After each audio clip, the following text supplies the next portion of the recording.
In theory, this should work. Somebody please let me know if you can see me. Can anybody see me? Can anybody hear me? I don't know if this is working. Please let me know if this is working. Oh, I think it's working. Somebody let me know if this is, I think it's working. I think we're good. I'm just gonna hold until somebody lets me know we're good. I'm also gonna delete this other live stream. Oh no, but I don't know which live stream it is. We should be fine. We're fine. Everything's cool. Delete that, delete that. Don't know what this is from. Delete that too. Okay. How we go? Okay. Hi. Okay. I'm here. Hello. Welcome. Good. All right. Okay. Sorry. I set up the live stream earlier in the day so I could have that like reminder thing pop up on YouTube for people. And I just fucked it. It's just straight up fucked it. So hence why we have migrated to this link, which will hopefully work. My technical abilities are very minimal, so we'll see. But I think we're good. I think we're good for now. So welcome to the third and almost final Nevernight live show, which we'll get to later. Thank you for all of the above. Thank you for being there from the beginning, about a year ago when I was like, surprise, I'm making a Nevernight film, because I never thought that would actually happen. Jacob is telling me that my connection is crap and I don't know how to fix that. So if everyone's okay, let me know. Wow, I am very pixelated. I don't know how to fix that. To me, it looks okay, but I don't know I don't know how that works. Okay, well, I guess we're just gonna have to go with it and hope to God it fit. I'm gonna try and change my Wi-Fi. So if it cuts out, sorry, I'll fix it, but let's just hope to God that this works. I don't know if it's going to work.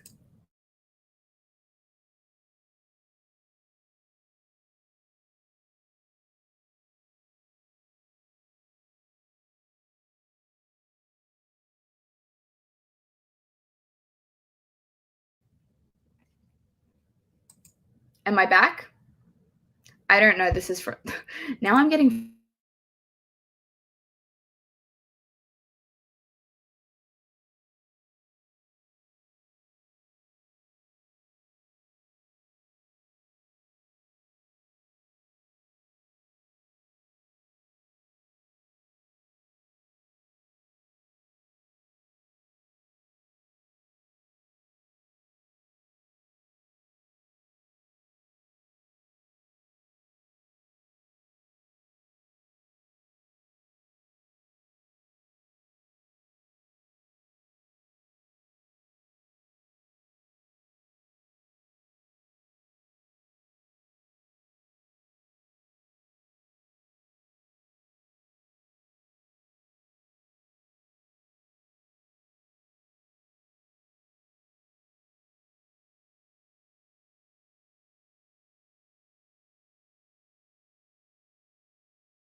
Is this working? Am I there? Can you see me? Hello. I don't know what's going on. Trust this computer. I do not know what's happening. Okay. I'm sorry. I'm sorry. I'm really sorry. I'm sorry. I'm sorry. I'm sorry. I'm super sorry. Am I back? I'm seeing yeses. Okay, we're good. We're good. Sweet baby Jesus, Lord on Christ. Thank you for bearing with me. The internet over in Australia is balls. I'm balls. I love balls. Anyway, so again, as I was saying, thank you to everyone. Now I'm flustered. Regrouping. A year ago, I didn't think we'd be here. And it's something that I still haven't fully come to grips with myself. I'm still not fully convinced that we did it. And it's weird to think that we have, and it's weird to think that it's out there now. And I was just talking to my producer Caleb earlier, and it's just surreal. And I like, for me personally, it doesn't feel like it's done yet, and that's because I always had the vision in my head that we would be going further with it, which we're aiming to do. So to me, I'm calling this like phase 1 I'm going with, like, I tried to call it the prequel earlier, and Jacob told me that you can't have a prequel without the actual story yet. So we're going to call this, like, the origin story. We'll go with the origin story. So yeah, it doesn't feel like it's over. So I am glad that this part is, not glad that it's over, but I'm glad that we did it. And I'm glad that it exists in the world, and I'm glad people seem to like it. And I'm glad that we have the opportunity to go further with it. So that's a whole other thing we can talk about on Saturday. If I haven't already mentioned it, I think I have. On Saturday, this Saturday coming, so not tomorrow, today, but I'm really bad at universal times. I'll be hosting my final Nevernight live show, which will basically be us chatting about the whole series, the episodes, all of them with spoilers. So if you want to tune in to that one, that'll be at 11 a.m. Australian Eastern Standard Time on Saturday, Brisbane time. I don't know what time that is worldwide. I will do it up myself, or I'll get Kayla to do it. I see you there, honey. So yeah, we can talk about the whole thing, and then what's coming next, hopefully, and what's happening at the moment, because things are happening at the moment. All of a sudden, good things are happening, which involve Nevernight and scripting. But okay, let's do some questions, because we have 35 minutes until episode 3 goes live. So if you have any questions, like I said, leave them in the comments. I'll hopefully get to them. If you have one that's, like, really pressing and you need to know the answer to it, there's that super chat feature that I'm not super familiar with. You can, like, click it and it'll, like, highlight it, I think. Don't know how it works, but we can try it together. So I'm going to quickly scroll back through the comments, which are probably just going to be like, your technical issues suck balls. Okay, but most it's just you telling me thank you, which I really appreciate. And I really hope that the link is, like, public. I really hope the link is public. I'm pretty sure it's public. I'm just going to really quickly tweet it out that we're live. So that way I know I haven't goofed too much. Nevernight live show number 3 link. Okay, hopefully we're good. Hopefully we're gravy. Okay, so just heading through the comments. Yep, sorry about that. Hopefully it won't happen again, but shit happens. I should definitely not mess with things I don't understand. But we did that, and now look at us here. We are here now. Okay. It's just a lot of people telling me that I fucked up with the stuff. Oh my god, you cut your hair. Yes, I cut my hair 2 days ago, the day of the last live show. I just went, fuck it, and I cut it all off. And now I'm mature Mia. When does the episode drop? The episode drops in half an hour. Literally half an hour. I'm very nervous. Great. Okay, it's working. Everyone is celebrating. I did say balls. Oh, okay. Okay, everyone calm down. Give me a second. Yes, okay. Is Nevernight a good book series, and would a fantasy fan like that type of book? Yes. Simple answer, yes. It depends what you're into. I mean, I remember when I picked up, I got sent this exact copy from, like, his first Sydney release, which I believe was quite small because it wasn't really on anyone's radar at the time. So this was my, like, first original copy that I have just destroyed with all of my notes and stuff. And it took me, like, I think 2 tries to get into it. Like, I think I read, it's that first 100 pages is difficult. I think, like, the general consensus is you either love it or you find it really hard to get through. And I found it really hard to get through the first few times until one day, like, I was just like, fuck it, I'm just going to read it. Why not? It sounds like all the things I would love. Artemis, we don't need your input.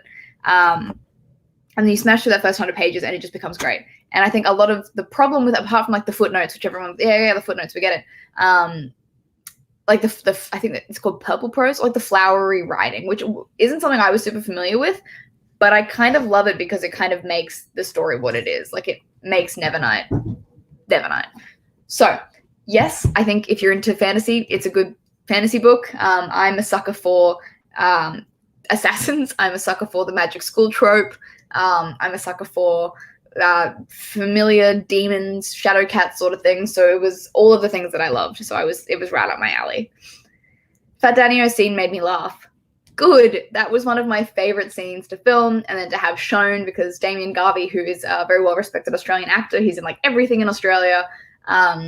I had the honor to work with him. I asked him if he'd be interested. He said yes, which was like a big deal. So it was just really amazing to get that opportunity. And I have this behind the scenes photo of like me making Damien Garvey laugh. And I'm just like, I just want to frame it just so I can remember that for the rest of my life. Where is that cat? Oh, she's there.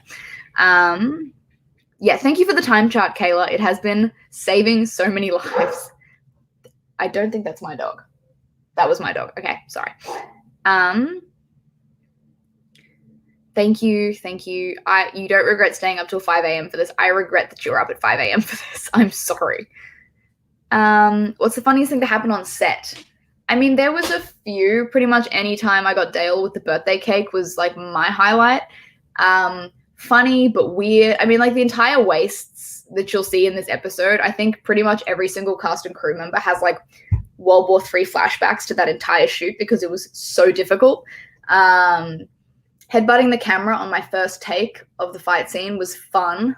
That's in the behind the scenes vlog that you'll see, or yeah, that hasn't come out yet, but you'll see it if you want to. It was on social media as well at some point. Yeah, I think that's the only other funny moment I can remember is in rehearsals, like the 2 days before we started filming. Geordie and I were getting like our hair done or something, but I don't know what we were laughing at, but it was just one of those moments where you just piss your pants laughing and you can't stop, and it's like a good 15 minutes of just like that breathy laughter that like there's just no noise. So that was another fun one. Hardest scene to film, pretty much anything in the wastes. Just because environmentally it was really hard. Like you'll be able to see it through the conversation with me and Trick. If you look really closely, you can see the sand just smashing past in the background, and we're copying that in our faces as well. All the cast and crew were all like covered in pretty much what you see Nave wearing the entire time just to survive 3 days in the sand. What's one thing that Mia taught you through the books and through filming? Ooh, that's a good one. Mia's strength and tenacity, I think, is one thing that really stuck with me from the beginning. And her kind of a reluctance to let life just happen to her. She's very much a grab life by the balls and fuck you and fight on. And I think that's something I really needed when I read the book. I was telling Jay earlier this year, I read the book at a time when my baby sister was diagnosed with cancer. And so it was just that escape and that sort of strength that I needed. Obviously it's got nothing to do with the book, but it was, when you just read a book at the right time and it just sits in your soul somewhere. It was just one of those, and seeing a character that I connected to and related to so deeply. So it was just her kind of, her strength to just get shit done. And here we are at the end of that. The voice of Mr. Kindly was perfect. Kevin Spink is incredible. He is the perfect Mr. Kindly voice. My favorite moment while shooting, I already mentioned. The best lesson you learned over the last year whilst filming. Endure. Endure has been my favorite word for the past year. And that's like a bunch of things to do with like mental health and just life in general. And this year has just been fucking nuts. Like with this happening and other things happening and health things happening, that word has kind of stuck out for me. Which I guess you can relate back to Mia as well. I related to a few of my favorite fictional characters, but that endure, like when things are hard, just endure. Thank you. How do you film the scenes when talking? That's a whole other kettle of fish. Filmmaking in itself is a longer conversation that more well-equipped people are better to have that with than me. But it's fun and it's hard. How does it feel knowing that it's over for now and seeing the reactions? Like I said, it still doesn't feel real. Like when you put something out, you hope people will like it. And the response we were getting before anything had even came out was amazing. And so there was that pressure of fuck, well, what if it's terrible? Like, what if people hate it? And the fact that people don't seem to have, I mean, I'm sure there's someone out there on the internet who hates it, but we've mostly been getting positive comments, which I'm working with like a YouTube incubator team. And one of the things they always say to me is your followers or the people who watch your stuff are so incredibly loyal and they're so incredibly supportive that they just want to see you succeed and they want good things. And it's really wild because, being on the internet and being a YouTuber is such a weird thing because people all of a sudden feel entitled to have their opinion on your life. And I mean, you kind of set that up for putting yourself out there, and then people kind of lose all their morals and shit and decide that they're actually assholes and all of that sort of stuff. But it's the overwhelming positivity of this has, I don't think I've been able to like fathom it yet.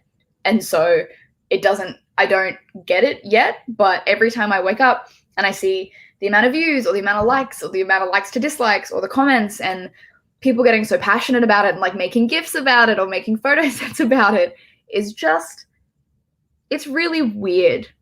And it's good weird, but I don't know what it's going to take for it to set in. Maybe this will be it. Maybe the end of when I hit publish for episode 3, that'll be it. But yeah, that's how I feel. I don't know how I feel yet. How did you come up with the idea of making Nevernight as a series? I read the book and I loved the book and no one ever told me no. So I was just like, I'm going to make Nevernight a bit. Well, that's a lie. If you watch the first production Diaries, Caleb tried to tell me no. And I was like, oh, yeah, okay. And then here we are really a year later and we've done it. So joke's on you, Caleb, but also thank you for everything. Yeah, that was it. I saw something that I loved and I wanted to translate it to film. And I wanted to do it well. So that's kind of why I did it. Which of my books is 3 years later? Sorry, Caleb just informed me that it's 3 years later. This is 3 years ago we had that conversation. Really? Wow. Which one of my books is the favorite? Which one of the books is my favorite? Probably Nevernight. Yeah, I'm a sucker for like the Assassin's School trope, and I'm a big Trick fan. Like I love Trick. There are parts I love all of them. There are parts in God's Grave that I love. There are parts in Dark Dawn that I love. But I think overall Nevernight for me was like the one. Did Screen Australia give you a response? I mean, they gave me money. I somehow managed to convince the Australian screen funding government to give me money to make a film, which is the biggest joke of my life.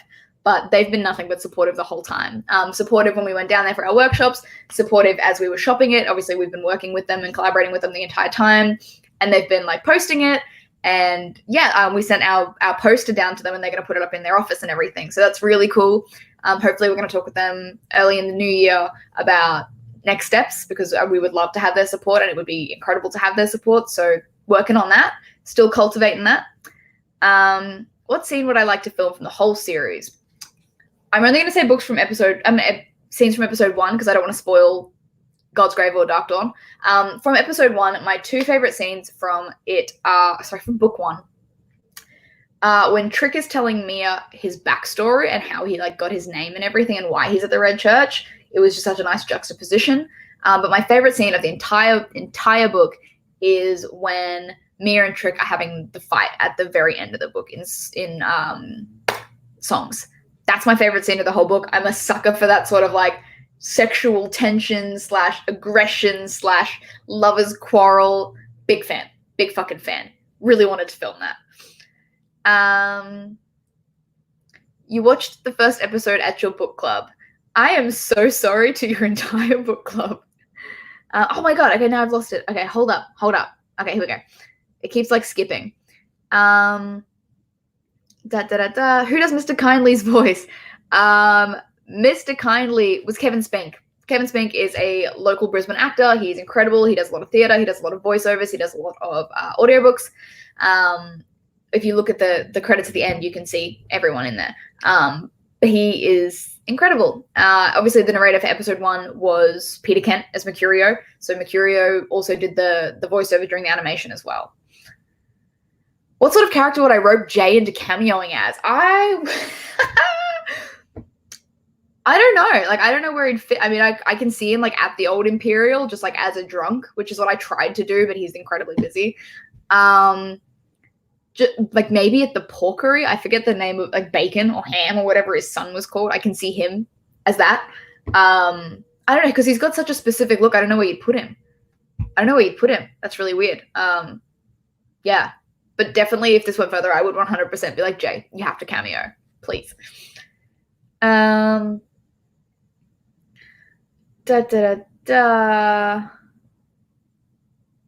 does the behind the scenes episodes come out? So the rest of the behind the scenes episodes come out next week. So hopefully Monday, Wednesday, and Friday, you will have the shooting episode, the post-production episode, and then some sort of wrap-up, which I'm not sure if is a thing yet, but could be. So they're all next week. So you'll have a whole other week of Nevernight related things.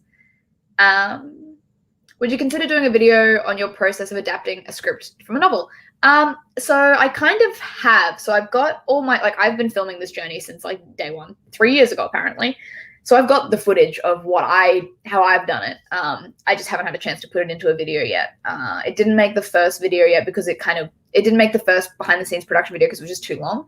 But one day I will get around to editing it. And I mean, I don't think it's anything wild. I was literally just like, how would this make a good movie? Yeah, but yeah, I can do that. I can do that.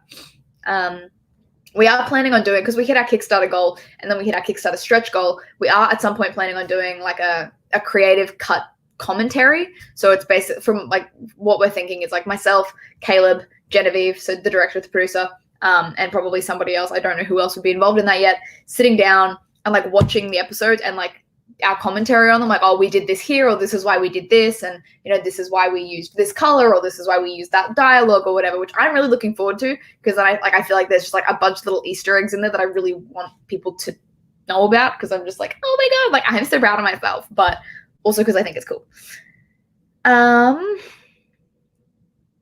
Did you smoke real cigarettes? No. Oh, well, kind of, yeah. They're herbal cigarettes, so there's no like nicotine or tobacco or anything in them. They're just, I think it's just a bunch of herbs just squished up together and rolled. I don't smoke. I'm not a smoker. I think I tried it once when I was 16 and was like, this is not for me. And now I have birds, and so I'm not going to risk their health. But yeah, so I'm not a smoker. But I've been getting good feedback on my smoke acting, which I'm very, very happy about, because it is such a big deal with Mia. She's just a chain smoker. How's my dog adapting to the animals? He's all right. I mean, he's got a bit of anxiety because he's not the first and foremost, and the cats, and that's a whole other thing. There's some strong as fuck hints here that somebody wants to pick this up. Where? I missed them. Point them in my direction. Send me an email. Were there other scenes you wanted to do other than the ones you did? How did we decide which ones? So as I said earlier, I wrote 10 scripts, 10 episodes, all up until like the last quarter of the book. So originally we were going to do all of them, but then obviously couldn't.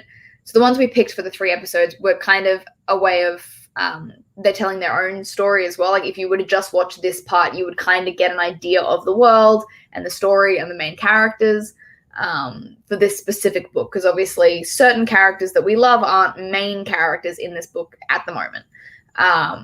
And so we were just trying to focus on the story of Mia's journey to the church as opposed to what happens when she got to the church. So obviously there are definitely things in there that people who haven't read the books might not understand. And that was always going to be the case. Like our audience was always first and foremost book lovers, people who had loved the book. So, and then anyone else was just like an added bonus. So yeah, it was hard. There were definitely times where I was like, no, we can't cut that one. We have to keep that one. And there were ones that I was like, yeah, we can do it. Like we filmed a whole scene, for this episode that didn't make it in just because it just didn't make sense. We didn't need it. It wasn't important. Maybe we'll release it one day. It'll be like a spoiler episode. Caleb, what do you think? Probably not. Favorite character of the books beside Mia? In book 1, Trick, Mr. Kindly. In book 3, Cloud, because I love him. He's just the greatest. The hardest part of the entire show making process was dealing with the budget and dealing with the grandeur ideas of, I want these things, and people being like, no. So that was the hardest. I've learned a lot, though.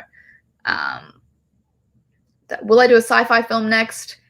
I mean, my pilot that I'm working on is like sci-fi dystopian, so maybe. Oh, God damn it. Hold up. Everyone calm down. There's a poster for Nevernight. There is a poster for Nevernight. It's all over my social media. At Piéra Forde on Instagram and Twitter. You can find it there. Have I read Red Sister from Mark Lawrence? Red Sister is one of my favorite books. It's like my Nevernight 2.0. I would kill to make that a film. I would kill to be Nona, but Nona's like 8. So I feel like I'm pushing it at 16. But older Nona in like book 3. Then we could have a conversation. Are the late nights taking their toll on you yet? No. So, well, no, I'm good so far. Maybe next week I'll crash. Who do I think the most difficult character to cast would be? In the ones we already did? Finding a trick was hard. Finding the perfect trick was hard.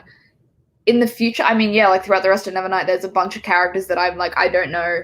Like, unless I had to be, I could cast worldwide, anyone in the world ever, would be a lot easier. But if it was like on this scale again, I think we'd struggle with like Solace, and Adonai and Marielle. I'm just trying to think who else is in the show. Yeah, it just like the Brisbane film industry is quite small. There's not a lot of range, which is why we flew Geordie over from New Zealand. Do I have a dream cast for other characters that don't appear in the episodes? My dream Ash is Saoirse Ronan, and I think that's just because I have a big ass crush on Saoirse Ronan, but would happily probably prefer like unknowns for everyone. My original Mercurio idea was shit, what's his name? Peter. No, not Peter. Maybe it's Peter too. I don't remember, but okay, bear with me. He's an Australian actor, and you're gonna hate me for saying this, but he played Jeb in the official Maximum Ride movie. He's a great actor. He's really good. He's in Tidelands as well. He's in a few other things, but he's a really good actor. And he was my original pick for Mercurio until I met Peter Kent, and then I was like, well, it's fucking Mercurio right there. I feel like Skaver would have to be like a Hollywood name. I feel like Solace could be a Hollywood name. Mostly I'd want unknowns or like up and newcomers and stuff. What character would I let Jacob play in the series? I don't really have, like, I mean, I probably like an acolyte, but I can't think of anyone who he would be. Yeah. So you want the commentary idea. Okay, we can work on that. We can work on the commentary idea. Okay.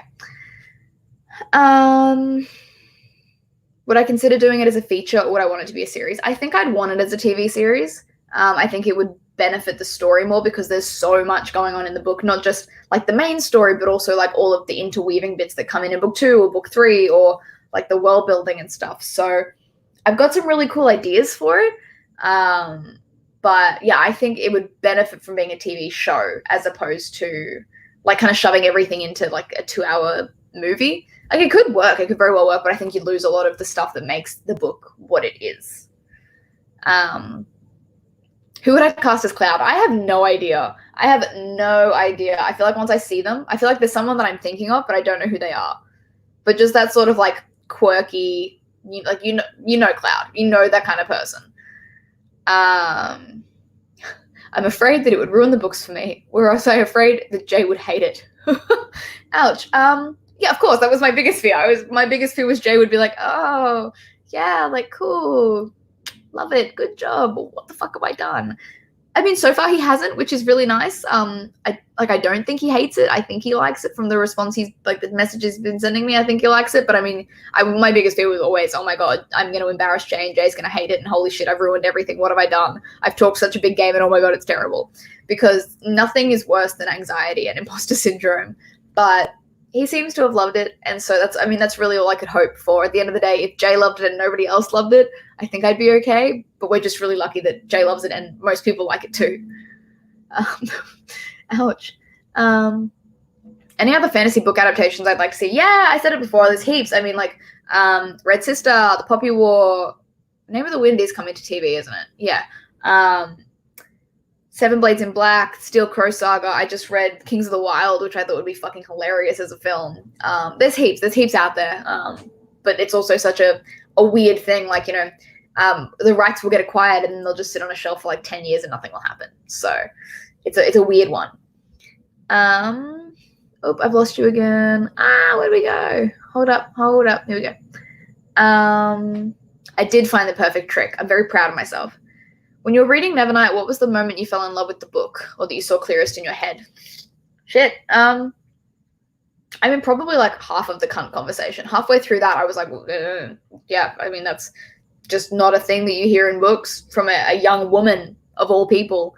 And being a young woman who says the C-bomb in most sentences, I was like, that's so relatable. Of all things, that's relatable. But there's heaps.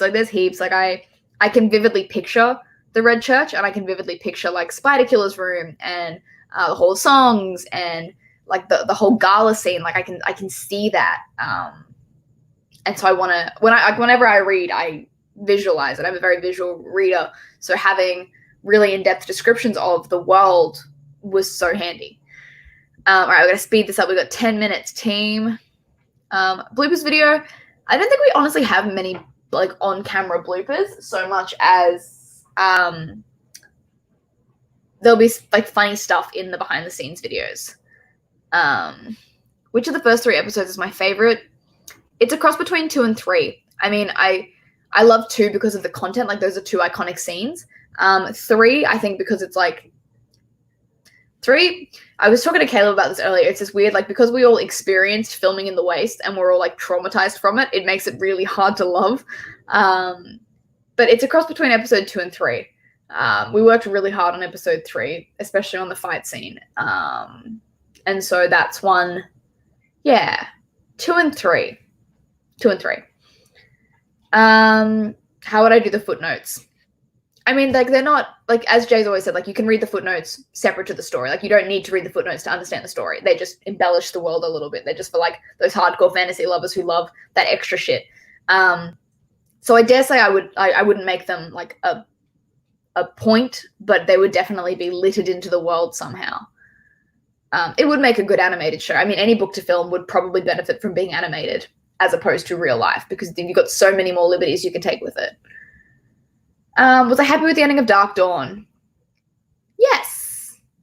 Yes, I was. I mean, there were always things that I was like, but I mean, it's not my book. It's not up to me, but I still enjoyed it. Is that my dog? Oh, my dog's outside for some reason. Don't know how that happened. Peter O'Brien. Thank you, Kayla. Peter O'Brien. I knew it was a Peter. What's next for me in acting and in life? Well, I will hopefully continue living is the main thing. All right, I got to smash through these. I really appreciate all of the comments. Okay, done with the comments for now because I just wanted to say we've got 10 minutes, so I just wanted to wrap it up. Obviously, again, we've got that live show on the Saturday at 11 a.m. Australian Eastern Standard Brisbane time. So come and check out that. Talk to me there. We can answer all of these questions. We can chat forever. We don't have time now. But sorry, so that's that. I have a list of things I need to get out. Cool. Commentary, yes. Make sure if you want to, I'm not forcing anyone, but if you love the series, please continue doing what you've been doing with the tweeting and the Instagram posts and the sharing it. And we've had some really cool articles written about it and just showing the interest. Like it's one of those things that if you talk about it and the right people see it, that, and I'm sure at this point somebody at Netflix or HBO has been tagged so many fucking times on Instagram and Twitter that they're like, what the hell is this? And they've clicked it. So that's what we want. We want to keep doing that. So please tweet about it, scream about it. Like I said, pigeons, smoke signals, like sacrifices to the dark gods. I'm a fan of all of those things. Like if you liked what we did and you want more, that's how we get more, by showing the people in charge that it's a good investment. Yeah, BTS is out next week, as I said. Not BTS, the band. Behind the scenes videos are out next week.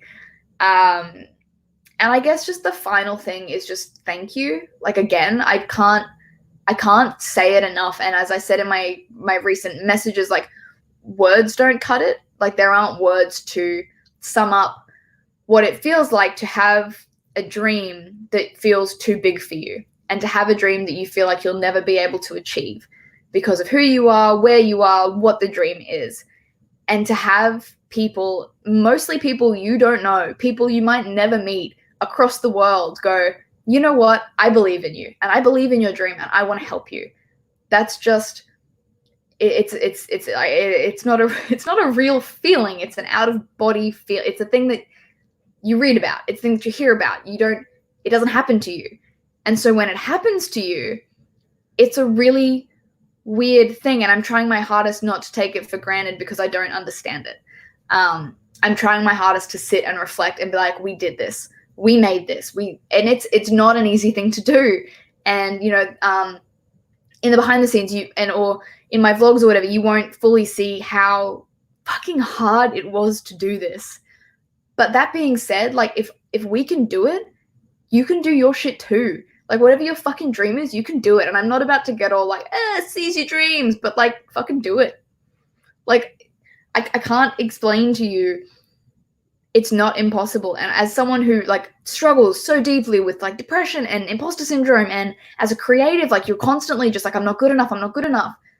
To have people believe in you, whether it's, my cast and my crew who, came on and I was like, I'm going to make a book to film adaptation. And they're like, okay.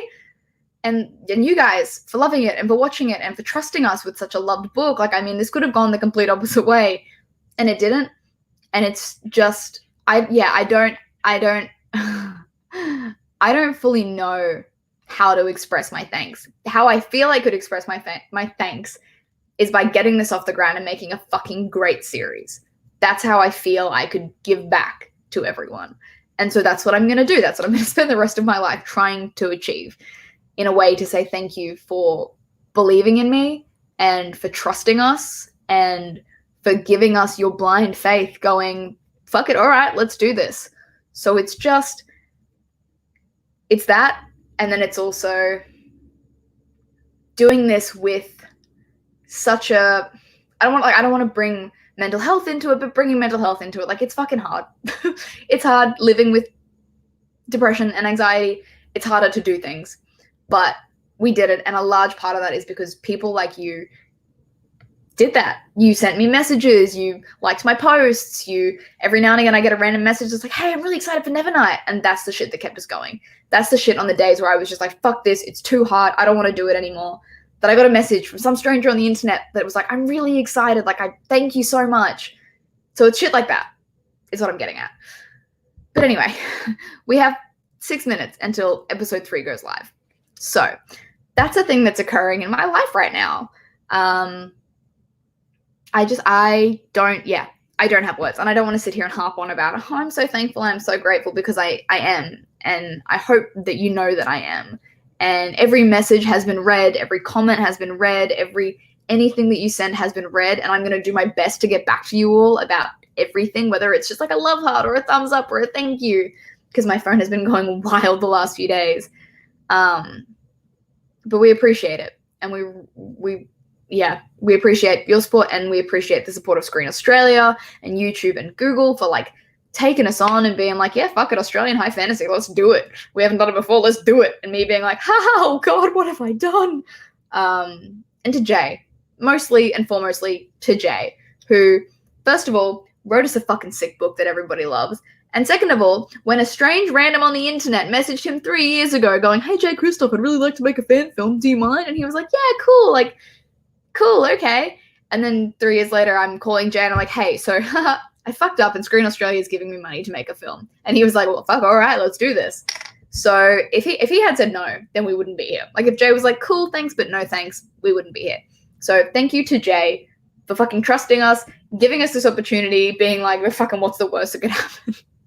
It means a lot. And I say, sorry, I message it. I am dying. I'm getting choked up. Oh my God, I'm so emotional. I try to message Jay every now and again and be like, thank you. Like, we couldn't have done this without you. So that's also a thing that's happening. I'm now literally crying, not because I'm like super emotional, but because I literally just choked on my own saliva, but also because I think I'm a little emotional. I'm trying to hide it because I'm a tough bitch. But yeah, I don't know how to fill these last 4 minutes. So I think I'm just going to make it live, because the fuck else am I going to do? So in this episode, you will see the completion of Mia's journey to the Red Church. This episode is 11 minutes long, so it's double the last 2, because you're fucking welcome. You can just have it. You can just have it. Again, huge kudos to everyone who worked on this episode. Huge kudos to Caleb, who's done the most work out of any of us behind the scenes and on, like, camera, which you'll see. Caleb did all the VFX, so if you hate them, blame him. Kidding, do not blame him. Blame me, I will shoulder that. But, like, just, I want to show you the raw footage and then the VFX footage, and I can hear Caleb screaming now from the distance, being like, fucking don't do that. But it looks the way it looks because of him. So, and I mean everybody else, but you know what I mean. Anyway, I guess I'm going to drop this episode now, like 3 minutes early, because I can. Again, thank you for your support. Hopefully Caleb said maybe we can do a before and after. Appreciate that. Thank you again. Hopefully I'll see you guys Saturday. Otherwise, yeah, please tweet about it, message it, tag Netflix relentlessly. Let Jay know. Like, be like, thanks, Jay. Thanks for giving them the opportunity. Because that way he knows that we did a good job as well. But yeah, I guess this is a really weird end of journey. So thank you for letting us do this. I'm now about to make episode 3 go live, so I hope you enjoy it. You're all going to disappear now, which is totally fine. Fully understand it. But if you give me 3 seconds, I can post the link here. But yeah, like I said, I hope you guys like it. I hope you guys enjoy meeting Nave. Nave is a fun one to meet. And I hope you enjoy the fight scene. That was a lot of fun to film. And if you give me literally 3 seconds, here we go. There's your link. Enjoy episode 3 of Nevernight. Thank you again so much for being here. I hope you love it. Please let me know that you love it. Yeah, and I'll see you guys soon. Bye. Thank you again. Thank you into the ether.